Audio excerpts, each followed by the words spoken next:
सबसे पहले शंकर भगवान के पास में जाकर हर हर महादेव कहा और हर हर महादेव कहकर शंकर भगवान से कहा। भोलेनाथ जी ने कहा, ओ नारद जी कैसे आना हुआ? नारद जी बोले, आपको मालूम नहीं मैंने कामदेव पर विजय प्राप्त कर ली। आप जानते नहीं?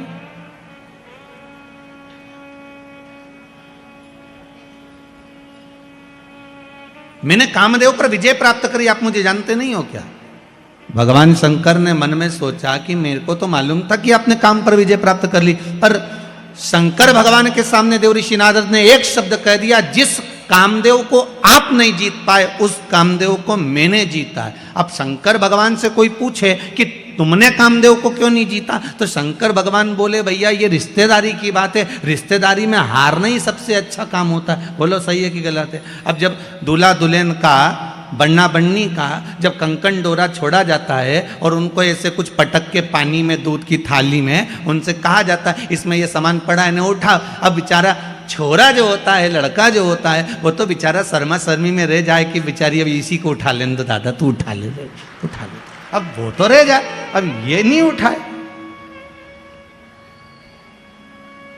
तो इसमें ये कैसे कह सकते हो कि छोरा ये जो है बेचारा सीधा साधा पड़ गया? छोरा सीधा साधा नहीं है, वो तो परिवार को लेकर चलना है, कुटुंब को लेकर चलना है, समाज को लेकर चलना है, इसलिए थोड़ा नम्र बनना जरूरी है। इसलिए उसको मालूम है कि अब मेरे को नम्रता रखना है। शंकर भगवान से कोई पूछे कि तुमने कामदेव को क्यों नहीं जीता, भगवान विष्णु तक ने पूछ लिया था भगवान शंकर से, जब तुमने सबको जीत लिया तो कामदेव को क्यों नहीं जीता? तो शंकर भगवान ने कहा, भगवान नारायण आप तो जानते हो मैं सती का पति हूं, ये रति का पति है। सती और रति एक ही पिता की दो पुत्रियां हैं, सग्गी बहन है, ये मेरा साड़ू भाई है। अगर ये मेरे यहाँ आया था, मैं उठकर नहीं खड़ा होता तो घर जाता, तो हमारी धर्मपत्नी क्या कहती कि तुम मेरे बहन का पति आया और उसका सम्मान नहीं करा। तो रिश्तेदारों के आगे कभी अहंकार की बात नहीं करना, संबंधों की बात नहीं करना। रिश्तेदारों के आगे तो ये से बनकर चलना कि सादर, जैसे कहते ना, चार लोगों को समझाना सबसे कठिन काम। पहला अपने पड़ोसी को, दूसरा अपनी पत्नी को, तीसरा अपने पति को, उसकी मर्जी पड़ेगी वही करेगा। चौथा अपने पुत्र को। आप दुनिया भर में सबको ज्ञान दे दो, कितना ही समझा दो, पर अच्छे से अच्छा व्यक्ति भी इनको नहीं समझा सकता। वो बेचारा बाहर कितना भी सत्ता दिखाए न, घर जाए ना तो तुरंत कह रहे मेरे से फालतू बात करना मत, समझा दे रही हूं मैं, तुरंत वो की क्या, इनके कितना ही समझा। शंकर भगवान तक नहीं समझा पाए थे सती मैया को।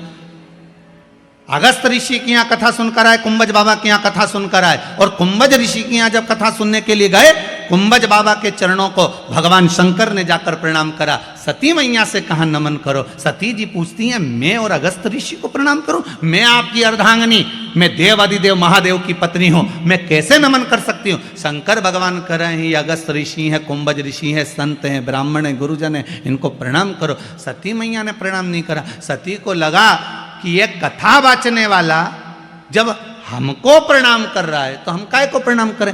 कथा वाचने वाले कुंभज ऋषि ने शंकर और सती को प्रणाम किया था, नमन किया था, क्योंकि अगस्त ऋषि को मालूम है बाचने वाले से बड़ा होता है, जम के बोलो, सुनने वाला।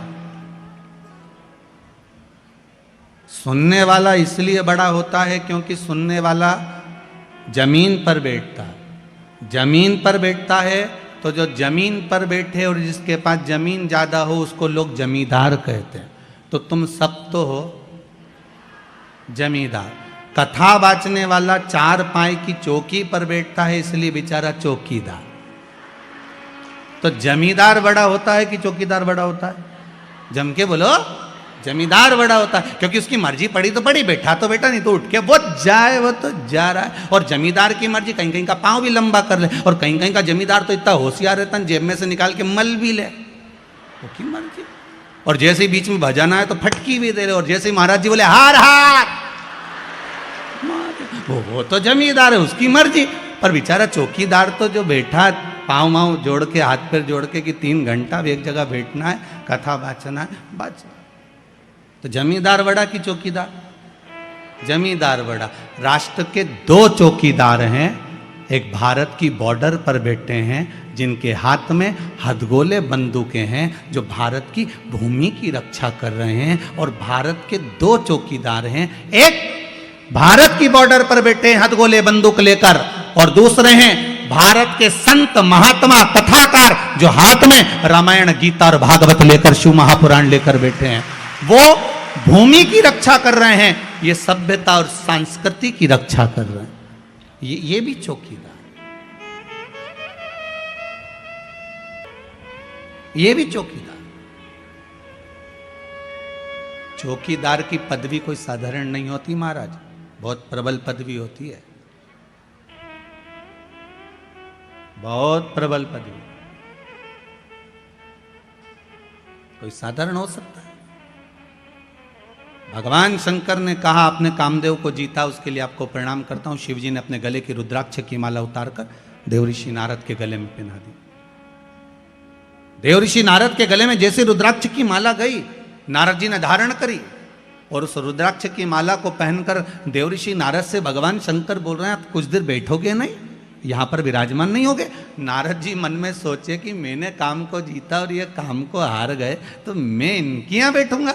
नारद जी के कहने पर, भगवान शिव के कहने पर नारद जी नहीं बैठे और उठकर चल दिए।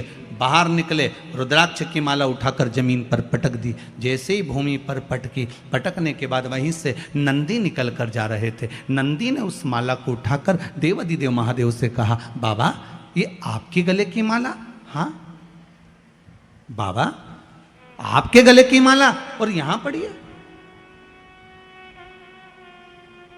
भगवान शिव ने कहा, नंदी जब देवता के गले की माला भूमि पर पड़ जाए और जिसके माध्यम से पड़ जाए, समझ लेना उसकी उन्नति हो नहीं सकती। आप चिंता मत करो। हम कई बार इस व्यासपीठ से बार बार निवेदन करते रहे हैं कि बड़े से बड़े, कई बार बहुत बड़े बड़े मंदिरों में लोग जाते हैं, भगवान के गले की माला उतार कर अपने गले में डाल देते हैं। अपन उस गले की माला को निकाल कर गाड़ी पर डाल देते हैं। गाड़ी पर डली उसकी पत्तियां बिखरते बिखरते जमीन पर जाती है, उसका दोष है। शिव महापुराण में, विष्णु पुराण तक में कहा है, दुर्वासा बाबा भगवान का दर्शन करने गए, नारायण के गले की माला आ गई, इंद्र को पसंद आ गई, इंद्र को दे दी, इंद्र को पसंद माला वो ऐरावत को दे दी, ऐरावत ने वो माला जमीन पर पटक दी, श्राप दे दिया, अरे इंद्र भगवान के गले की माला भूमि पर पड़ी है, इसलिए तुझे सत्ता के विहीन होना पड़ेगा। और महाराज राजा बलि की सत्ता स्थापित हो गई, इंद्र को सत्ता छोड़ना पड़ी, केवल वो देवता के गले की माला गई, देवता के गले की माला। हम बार बार निवेदन करते हैं, भगवान की कोई वस्तु, भगवान पर चढ़ा हुआ निर्माल्य, एक बेलपत्री भी अगर शिव मंदिर जा रहे हो वो प्राप्त हुई है, या तो उसको संभाल कर रख लो, नहीं रख से बनाए तो उसको विसर्जन कर दो, पर कहीं पांव में ना आए उसका विशेष ध्यान रखिए, कहीं पांव में ना आए।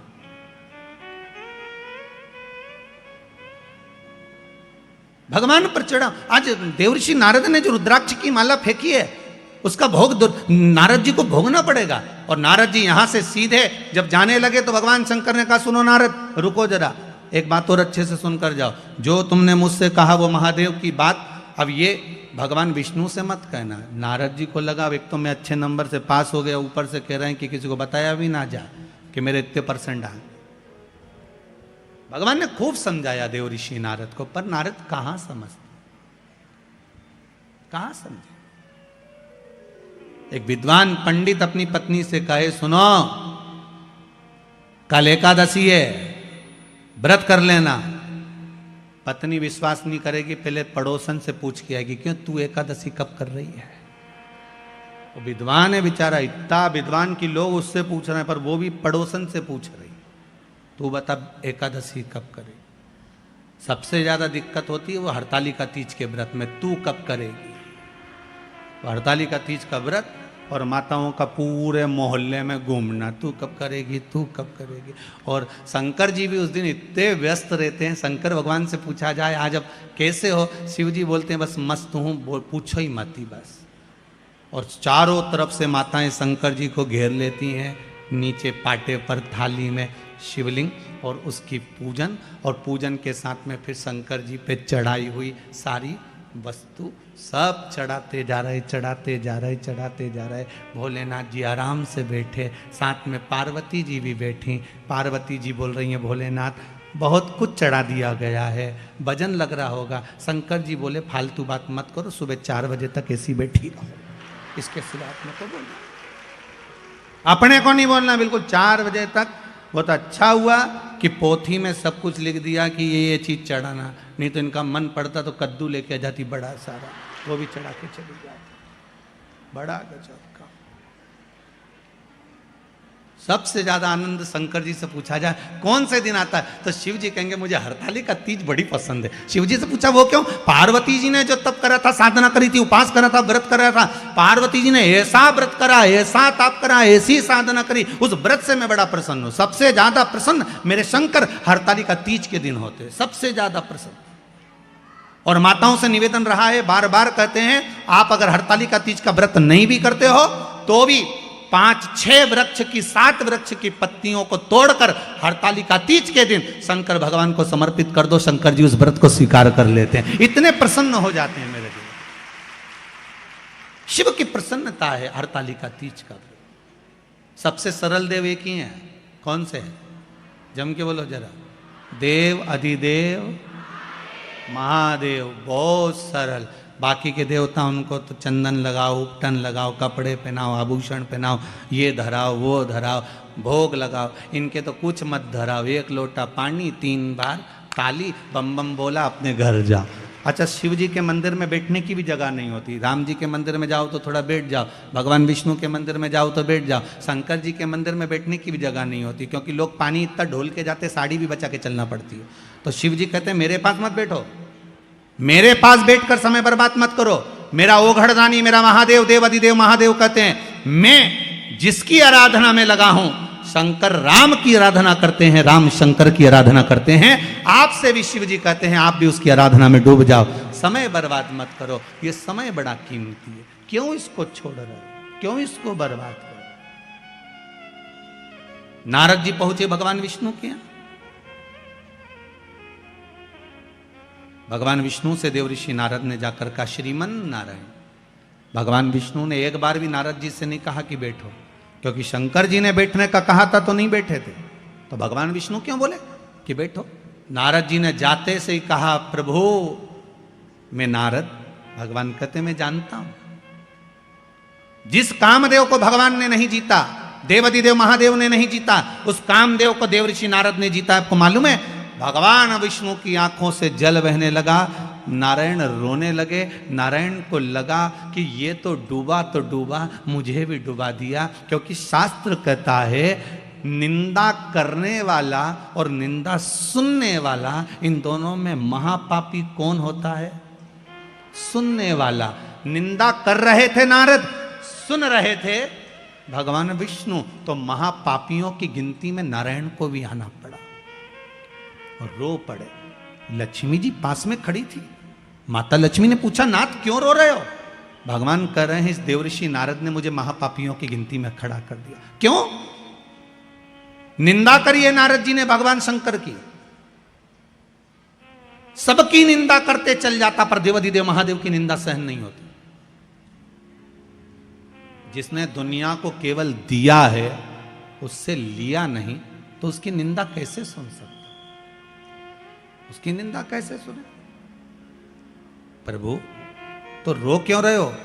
भगवान ने कहा, देव ऋषि नारद ने निंदा करी। शंकर जी की निंदा करने वाला, भगवान की निंदा करने वाला पशु का मुख लगता है, और निंदा सुनने वाले को भी पशु का मुख लगता है। नारद जी ने तो अपनी गति बिगाड़ ली, ये नारद को तो बंदर का मुख लगेगा, पर मैंने निंदा सुनी है इसलिए मुझे घोड़े का मुख लगेगा।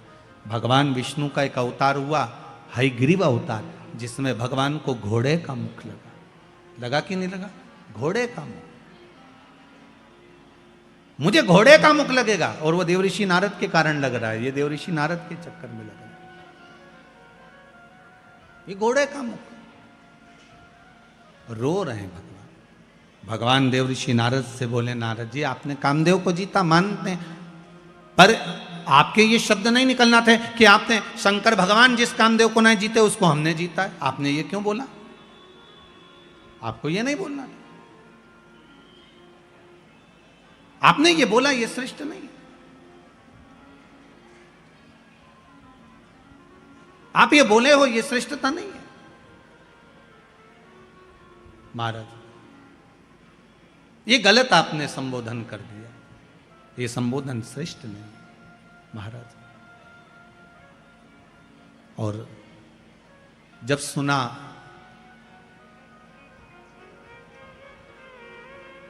जब श्रवण किया, हमारे बीच में आदरणीय संत महोदय का आगमन हुआ है। एक बार जोरदार ताली बजाकर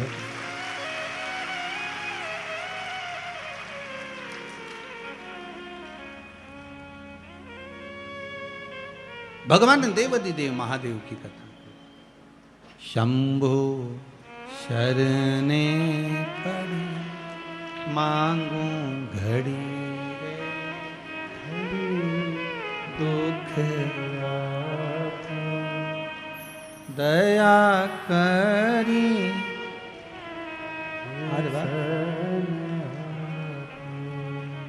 दया करी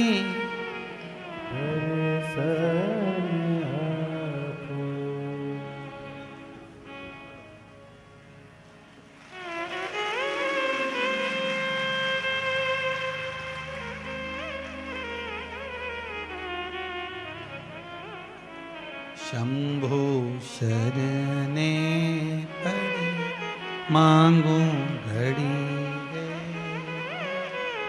दुख दया करी ने दया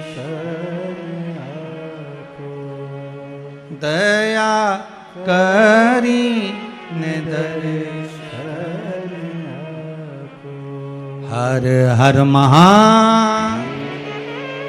भगवान शिव की कथा कर रही है, ओगड़दानी शंभू की कथा कर रही है।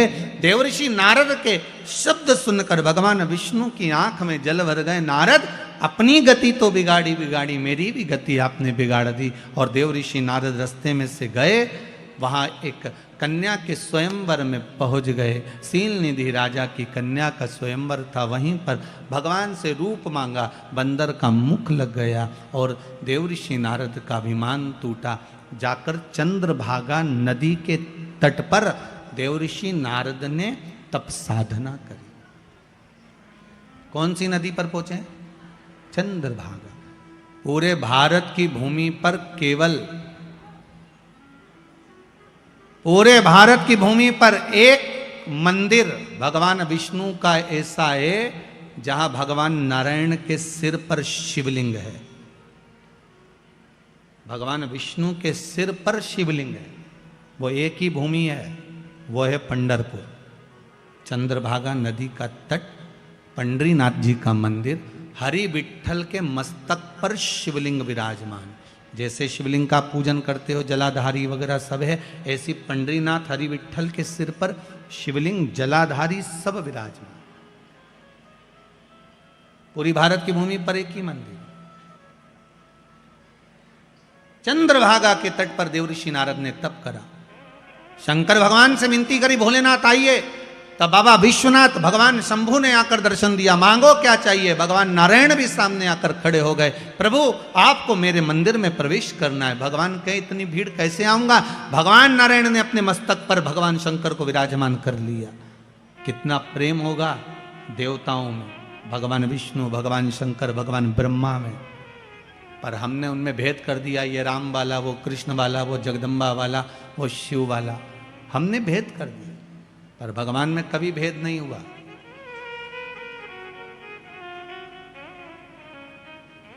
भगवान में कभी भेद नहीं। ब्रह्मा विष्णु सदा जानत। ध्यान दीजिएगा, यहां शब्द लिखा है, जिनके मन में भेद होता है वो नहीं जान सकते कि ये तीनों एक है। ब्रह्मा विष्णु सदाशिव जानत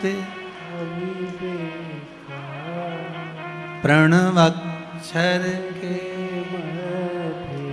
ओम अक्षर के मध्य यह तीनों एकार ओम हर हर हर महादेव। भगवान एक, ना भगवान विष्णु अलग है, ना भगवान ब्रह्मा अलग है, ना भगवान शिव अलग है, तीनों एक है। तीनों में कोई विषमता नहीं है। बस हमारी दृष्टि का भेद हो सकता है। हम जैसा चश्मा लगाएंगे वैसा ही तो हमको दिखेगा। हम पहले भी आपको कहें, काला चश्मा लगाओगे सब काला दिखेगा, लाल चश्मा लगाओगे सब लाल दिखेगा, पीला लगाओगे तो पीला दिखेगा। कामी को कामी नजर आता है, अहंकारी को अहंकारी नजर आता है, तृष्णावान को तृष्णावान नजर आता है, साहूकार को साहूकार नजर आता है, बेईमान को बेईमान नजर आता है, ईमानदार को ईमानदार नजर आता है, धर्मात्मा को धर्मात्मा नजर आता है, पुण्यात्मा को पुण्यात्मा नजर आता है, संत को संत, भगवंत को भगवंत नजर आता है, साधु को सब साधु नजर आते हैं। आपकी दृष्टि जैसी होगी सामने की सृष्टि वैसी ही नजर आएगी। संत तुकाराम जी को रात्रि में नींद नहीं आ रही थी, दरवाजे के बाहर जाकर बैठ गए थे। वहां से 4 चोर चोरी करने जा रहे थे। तुकाराम जी को लगा इतनी रात को ना जाने किसको कौन सा काम अड़ गया, चलो मैं इनकी हेल्प कर देता हूं। संत थे, सब संत नजर आ गए, साधु को सब साधु नजर आ गए। संत तुकाराम जी उनकी हेल्प करने के लिए, उनको सहयोग करने के लिए उनके पीछे जाने लगे। चोरों ने विचार करा तुकाराम आ रहा है, किसी को बता देगा। एक चोर ने कहा चिंता मत करो, अपनी टोली में शामिल कर लो। अपनी टोली में? हाँ। चारों ने कहा सुनो तुकाराम, हमारे साथ चल रहे हो, चलो, मना नहीं है, आधा आधा तुमको भी दे देंगे। तुकाराम जी को लगा कि इनका जो काम होगा आधा मुझे दे देंगे। अच्छा, हेल्प कर दूंगा, फ्री तो बैठा हूं रात को, करना क्या, आधी रात को फ्री तो हूं, चलो। तुकाराम जी जैसे ही गए तो चारों की चारों चोर एक सेठ जी के घर में घुसने लगे, प्रवेश करने लगे। तुकाराम जी बोले मैं चलूं काम करने के लिए। इतने में चोर बोले तुम नए नए हो, तुमको मालूम नहीं है, तुम यहाँ खड़े रहो, अभी आधे घंटे में हम बाहर आ रहे हैं, तुम्हारा हिस्सा तुमको देंगे। तुकाराम जी को लगा कि काम का हिस्सा है, मुझे देंगे। अब ये चोर तो अंदर गए, 1 घंटा हो गया निकल के नहीं आए, 2 घंटे हो गए नहीं आए। तुकाराम जी को लगा कि ये वही सेठ जी का घर है जहाँ रोज शिव महापुराण की कथा होती थी, ये वही सेठ जी का घर है जहाँ रोज रामायण गीता होती, भगवान का भजन होता। ये चारों की चारों तो भजन में बैठ गए और मुझे यहाँ छोड़ गए। मैं भी कितना पागल कि यहाँ खड़ा हूँ, अंदर जाता हूँ। और संत तुकाराम जी जैसे ही अंदर गए, अंदर जाकर उन्होंने जो भगवान का दर्शन करा, एक फोटो दिख गया उनको, फोटो में हरि विठ्ठल दिख गए। तुकाराम जी ने जेब में से करताल निकाली, निकालते से बजाने लगे विठ्ठल विठ्ठल विठ्ठल। जैसे ही करने लगे, चारों की चारों चोरों ने सोचा तुकाराम अंदर आ गया, चारों कोई पलंग के नीचे, कोई ऊपर छुप गए। इतने में सेठ जी के नेत्र खुल गए, सेठ जी बाहर आए, गुरुदेव आप आए हो? जिस गुरु को बुलाने के लिए मेरी जिंदगी लग गई, वो गुरु आज तक मेरे घर पर नहीं आया, आज आधी रात को मेरा गुरु मेरे दरवाजे पर आया। गुरुदेव आप आए हो, मैं अभी पानी लेकर आता हूं। और सेठ जी भागे पानी लेने के लिए। पानी लेने जैसे सेठ जी गए, वैसे ही वापिस लौट कर आ गए, पानी नहीं लाए। और लेने गए थे, पानी वापिस आए और आते से पूछा गुरुदेव आप तो कभी अकेले नहीं जाते थे, आज अकेले कैसे आ गए गुरुदेव? संत तुकाराम जी बोले कौन बोलता है अकेले आए, 2 पलंग के नीचे 2 ऊपर हैं, कहा किसने कि अकेले आए? 2 नीचे 2 ऊपर। चोरों ने सोचा ये तो जूते खिलवाएगा, अब तो निकलो बाहर। चारों बाहर निकल के तुकाराम जी के पास खड़े हो गए। सेठ जी गए जल लेने, पानी पिलाया, अंदर गए श्रीफल लाए 5 माला लाए, 5 स्वर्ण की मुद्रा लाए, 5 को दी, प्रणाम करा। प्रणाम कर कर तुकाराम जी से कहा गुरुदेव ऐसी कृपा और करना, आते रहना। तुकाराम जी बोले वो तो इनकी कृपा है जो हम यहाँ आ गए, नहीं तो हम कैसे आते। इतने में तुकाराम जी वापस बाहर निकलने लगे। सेठ जी ने चारों चोरों के चरण पकड़ लिए, भैया बड़ी करुणा करी आपने जो हमारे गुरुजी को लेकर आ गए। इतने में चोरों की आंखों से जल बह रहा था। बाहर निकलकर संत तुकाराम के चरण चोरों ने पकड़ लिए और कहा गुरुदेव जब जब पकड़ाते थे जूता खा कर आते थे, आज जिंदगी में पहली बार पकड़ाए गले में माला पहन कर आए हैं। बड़ी कृपा है आपकी। इतने में तुकाराम जी ने कहा, सुनो, संतों के पीछे चलोगे तो माला ही मिलेगी, और कामियों के पीछे, चोरों के पीछे चढ़ोगे तो जूते की माला ही मिलेगी। ये संत, साधु, सन्यासी, तपस्वी, साधक, उपासक, भगवंत जितने हैं, इनके पीछे चलने पर, भजन में जाने पर, कीर्तन में जाने पर, नाम स्मरण करने पर, भगवान की भक्ति में डूबने पर जो मिलता है वो दुनिया में किसी को नहीं मिल सकता। वो सुख है, वो सुख है।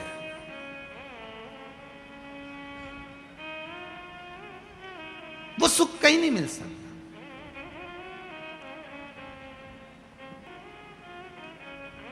संतों के पीछे चलना। तुकाराम जी की कथा कहती है, यहां भगवान विष्णु का चरित्र कर रहा है। देवऋषि नारद का अभिमान तोड़ दिया गया। भगवान नारद जी का अहंकार था, अभिमान था, वो टूट गया। बानर का जो मुख लगा था वो छूट गया, भक्ति में लीन।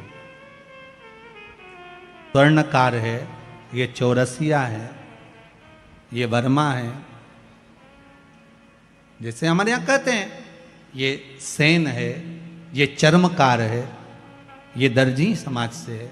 हमारे यहाँ कहते हैं, इन सब के जितने भी पुराने पुराने गुरु हुए हैं, उन गुरुओं को उठाकर देखना, जितने भी इनको वंश में रहे हैं वो सब शिव के उपासक रहे,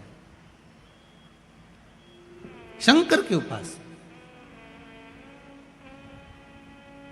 शिव की आराधना के बिना कुछ मिला ही नहीं है। जितने मिले, महाराज भगवान राम जी के दो पुत्र लव और कुश, भगवान कुश की 34वीं पीढ़ी में, भगवान कुश की 34वीं पीढ़ी में श्री अग्रसेन महाराज का जन्म हुआ था, जिससे अग्रवाल समाज की वंश की उत्पत्ति माना गया। 34वीं पीढ़ी में। और श्री वल्लभ सेन जी, जो श्री अग्रसेन जी महाराज के पिता हैं, वल्लभ सेन जी, उनकी जो धर्मपत्नी थी भगवती देवी जी, विदर्भ की थी। विदर्भ से दो माताएं हमारे यहाँ आई थी, एक सूर्यवंश में, एक चंद्रवंश में। सूर्यवंश में वल्लभ सेन जी की जो धर्मपत्नी है वो विदर्भ की है भगवती माता जी, और विदर्भ से ही श्री रुक्मणी माता जी जो भगवान कृष्ण की धर्मपत्नी है। ये दो विदर्भ से आई।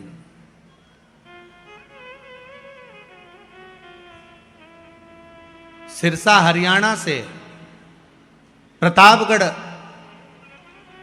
हिसार से ये अग्रसेन महाराज जी के पिता वल्लभ सेन जी निवास करते थे, और उनके जो विवाह संबंध हुआ था वो भगवती देवी जी से हुआ था। तो भगवती देवी जी जो विदर्भ से आई थी, उनके मन में एक भाव जागृत हो गया था कि मैं सूर्यवंश की बहू,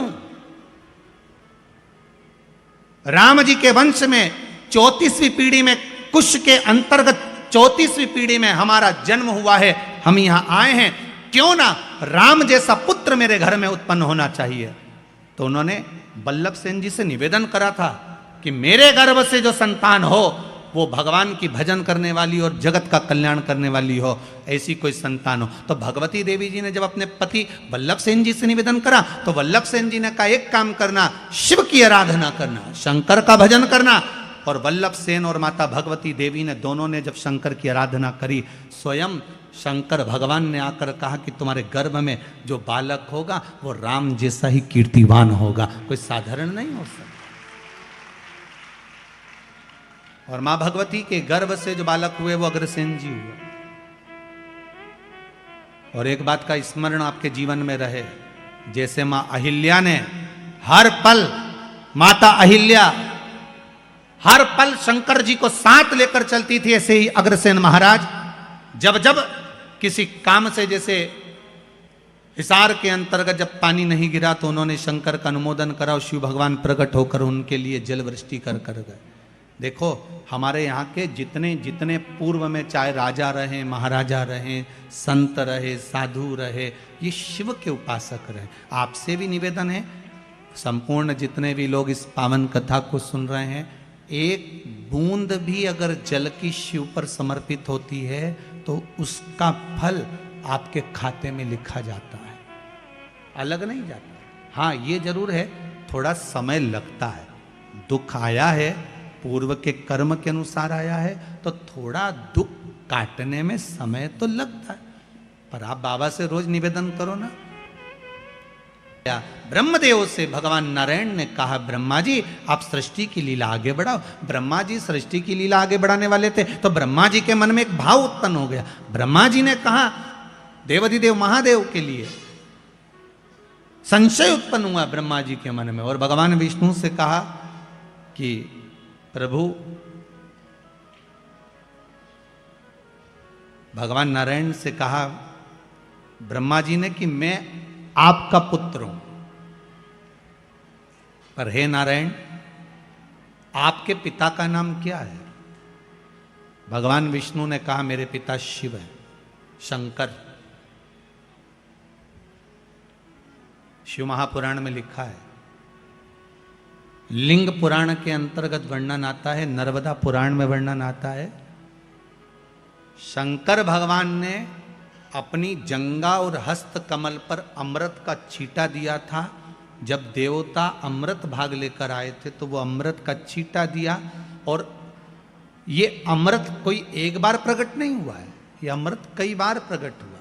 उस अमृत के छींटे से उतार कर एक पुरुष की उत्पत्ति हुई थी, वो भगवान विष्णु थे। ये शिव महापुराण में लिखा है।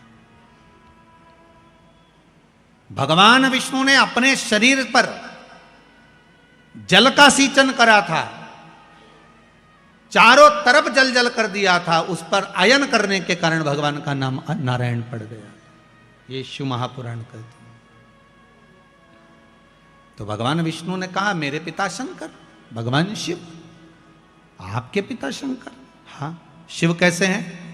भगवान विष्णु ने कहा ये सामने पर्वत है, अपन इसको घुमाते हैं, प्रकट करते हैं शंकर भगवान को। दोनों ने मिलकर जो पर्वत को घुमाना प्रारंभ करा, उसमें से एक लिंगायत आकृति प्रकट हो गई। जैसे ही लिंगायत आकृति प्रकट हुई भगवान शंकर के सामने, जैसे ही भगवान विष्णु के सामने लिंग प्रकट हुआ, लिंग प्रकट होते से ही भगवान शंकर ने कह दिया नारायण मैं सामने प्रकट हो गया हूं, मांगो तुम्हें क्या चाहिए। भगवान विष्णु कहते हैं मैंने मांगने के लिए आपको प्रकट नहीं करा, मैंने तो केवल आपको नमन करने के लिए ब्रह्मा जी को आपका स्वरूप दिखाना था कि मेरा पिता कैसा है, उसको बताना था, इसलिए प्रकट किया।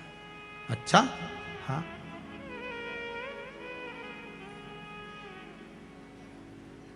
मैंने आपको इसलिए प्रकट किया। भगवान ब्रह्मा जी के मन में भाव उत्पन्न नहीं हुआ। भगवान ब्रह्मदेव ने कहा अगर ये शंकर भगवान का जो शिवलिंग है, भगवान का जो स्वरूप है, इनके चरण कहां है, इनका सिर कहां है? जिस शिवलिंग पर आप पानी चढ़ाते हो उसका चरण कहां पर है? ढूंढा कभी आपने? जिस शिवलिंग पर आप जल चढ़ाते हो उसका सिर कहां पर है? ढूंढा कभी आपने? इस शिवलिंग का चरण कहां है, इस शिवलिंग का सिर कहां पर है, पता करो जरा। भगवान ब्रह्मा जी ने कहा नारायण मुझे बताओ इनका सिर कहां है, इनका चरण कहां है? भगवान शंकर का स्वरूप कहां है? भगवान कहने लगे, विष्णु जी बोले, नारायण बोले आप बताओ क्या करना है। भगवान ब्रह्मा जी ने कहा एक काम करो, मैं जाता हूं शिवलिंग के सिर पर, आप जाइए शिवलिंग के चरण पर। पता करना है कि भगवान शंकर के चरण कहां हैं और सिर कहां है। भगवान विष्णु ने मना करा, मैं जानता हूं चरण नहीं मिलेंगे, ना सिर मिलेगा ना चरण मिलेंगे, पर नहीं माने, चले गए, जाते गए, जाते गए, जाते गए। भगवान नारायण पताल में जाते गए और भगवान ब्रह्मा आकाश में जाते गए। शिवलिंग बढ़ता चले गया, ब्रह्मा जी को शिवलिंग का छोर नहीं मिला। अंत में ब्रह्मा जी हार गए। सामने केतकी का पुष्प मिला, केतकी के फूल को ब्रह्मा जी ने उठा लिया। उठाकर ब्रह्मदेव ने बोला एक केतकी के फूल पुष्प तुम मेरे साथ नीचे चलो, भगवान विष्णु के सामने जाकर कह देना ब्रह्मा जी को भगवान शंकर का सिर मिल गया। केतकी का फूल बोला मैं काय को झूठ बोलूं। व्यक्ति झूठ जब बोलता है जब उसका कोई फायदा होता है, और एक झूठ अगर व्यक्ति ने बोल लिया तो उसको फिर झूठ पर झूठ बोलना पड़ता है। जैसे बटन लगाते ना लोग बात, अब हमारे पास तो बटन वाली शर्ट भी नहीं तो बता देते, हमारे पास तो बद्दी वाली है। बटन जो लगाते हैं ना, एक बटन अगर गड़बड़ लग गई है तो पूरी शर्ट की डिजाइन बिगड़ गई है। एक झूठ अगर गड़बड़ बोल दिया है तो तुम्हारी जिंदगी की भी डिजाइन गड़बड़ हो गई है, ध्यान रख लेना। इसलिए बटन सही लगे, एक बटन गड़बड़ है तो दूसरी भी गड़बड़ लगेगी, दूसरी गड़बड़ है तो तीसरी भी गड़बड़ लगेगी, तीसरी है तो चौथी भी गड़बड़ लगेगी। इसलिए सही बटन लगाओ, झूठ पर मत जाओ। राम नाम जम के तो बोलो, राम नाम सत्य है, सत्य को जीवन में उतारने का प्रयास करिए। सबसे ज्यादा प्रिय शंकर जी को सत्य ही है, बोलो सत्य। पर आज के जमाने में सत्य बोल दो तो लोगों को बुरा लग जाए। गुरु जी सत्य बोल दो, सत्य है। केतकी के फूल ने कहा मेरा भला क्या होगा अगर मैं झूठ बोलूंगा तो। भगवान ब्रह्मा जी ने कहा सारे देवताओं पर तुझे चढ़वाऊंगा, सुगंधित बनाकर रखूंगा, चल। केतकी मान गई। आगे चले तो सामने से गौ माता निकल कर जा रही थी। गाय को देखा, ब्रह्मा जी ने कहा गौ माता रुको तो, इधर आओ। गौ माता आई। ब्रह्मा क्या बात है? गौ माता जी ने कहा, ब्रह्मा जी बोले तुम हमारे साथ चलकर नीचे एक बार भगवान विष्णु के सामने कह दो कि ब्रह्मा जी को सिर मिल गया, शिवलिंग का सिर मिल गया ब्रह्मा जी को, आप चलकर कह दो। गौ माता ने कहा मेरा फायदा क्या है? ब्रह्मा जी बोले घर में सबसे पहली रोटी बनेगी तो तुम्हारे को ही दी जाएगी। व्यक्ति का फायदा होता है तब वो झूठ बोलता है। गौ माता ने झूठ कह दिया, ठीक है चलो। ब्रह्मा जी नीचे आए। भगवान विष्णु ने पूछा ब्रह्मदेव आपको भगवान शंकर का सिर मिल गया? ब्रह्मा जी बोले नारायण पहले आप बताओ कि आपको भगवान के चरण मिल गए? भगवान विष्णु ने पहला ही शब्द सत्य का बोल दिया कि मुझे शंकर भगवान के चरण नहीं मिले। अब एक बार सत्य बोल दिया तो फिर झूठ बोलने की बात ही नहीं। जिस दिन शंकर भगवान ने भगवान ब्रह्मा के सामने, शिवजी के सामने सत्य बोला था, उस दिन से भगवान विष्णु का नाम सत्य नारायण पड़ गया। क्या नाम पड़ा? सत्यनारायण। अब पूछोगे गुरुजी ये कथा कहां से ली है कि भगवान विष्णु का नाम सत्यनारायण पड़ा? तो स्कंद पुराण में सत्यनारायण जी की कथा को निकालना, उसमें लिखा है भगवान नारायण ने एक बार सत्य कहा था भगवान शंकर जी के सामने कि मुझे चरण नहीं मिला, तो भगवान विष्णु का नाम सत्य नारायण पड़ गया। अब भगवान विष्णु ने कहा ब्रह्मदेव आपको शंकर भगवान का सिर मिल गया? ब्रह्मा जी बोले हाँ मिल गया। ना मानो तो केतकी के फूल से पूछो। जब तुम सत्य बोल रहे हो तो प्रमाण देने की जरूरत क्या? सत्य को प्रमाण चाहिए क्या? नहीं। प्रमाण किसको चाहिए? असत्य को। असत्य को प्रमाण।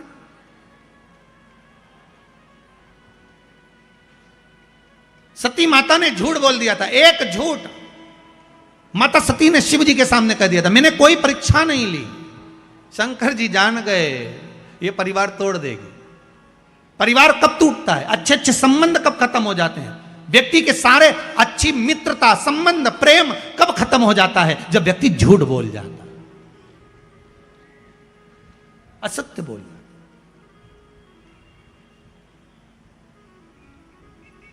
केवल एक झूठ के चक्कर में माता सती ने अपना पूरा परिवार नष्ट कर लिया, शिव के करीब नहीं जा पाई। एक झूठ ने सती माता को शिव से दूर कर दिया, असत्य बोल दी।